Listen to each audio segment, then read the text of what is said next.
my grandfather came over here in 1950 with a friend of his, and I had the story from the friend who accompanied him, and they came at the end of Graham Clark's season of excavations in 1950, and at that time the trenches were still open and they hadn't been filled in, and they were about to be filled in by some workmen. And the anecdote is that my grandfather gave them some money and said, go and have a good lunch, and that left my grandfather and his friend on site with access to the trenches. And my grandfather's friend said they were just like in the photograph, in the monograph, and they went into, first of all, the trench with the timbers in, which I think is cutting two, and my grandfather searched at the base of the sections, pushing his hand into the sediments, which then must have been really quite wet and soft, much softer than what they are now,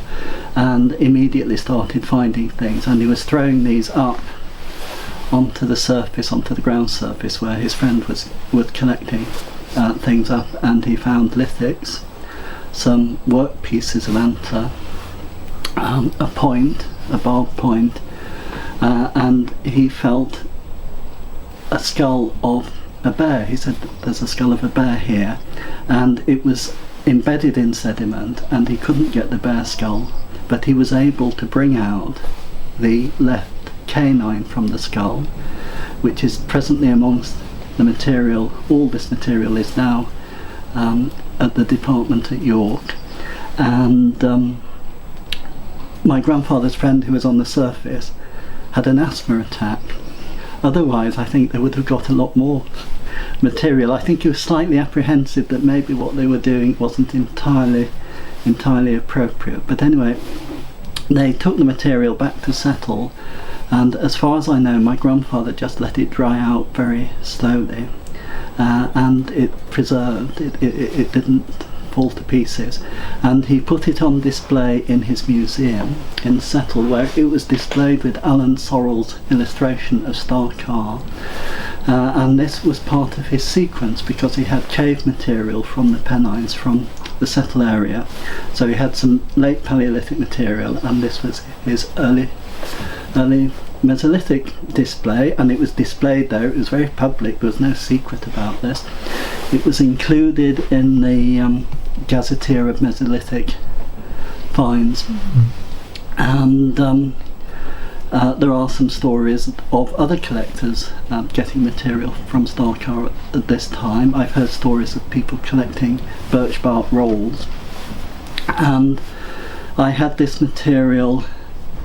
with me after my grandfather's museum closed in the early 1970s. The material passed to me, and I eventually got to know Roger Jacoby, and Roger looked at this material and saw the potential for having it dating, and did a series of dates in the 1990s which were pre-ultrafiltration dates, and then he later had a series of ultrafiltration dates done with Tom Hyam,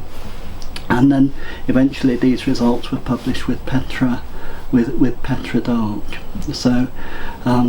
the story does have a happy ending, in the sense that this does give direct AMS dates for materials from Graham Clark's excavations, which are largely beyond dating now, because much of Graham Clark's material was treated with preservative, and so it is not capable now of being redated. So it does have a happy ending, and the ending would be even happier, of course, if you can recover the bear skull, and if Roger was here, he would no doubt give it a name. So fingers crossed we might find the bear.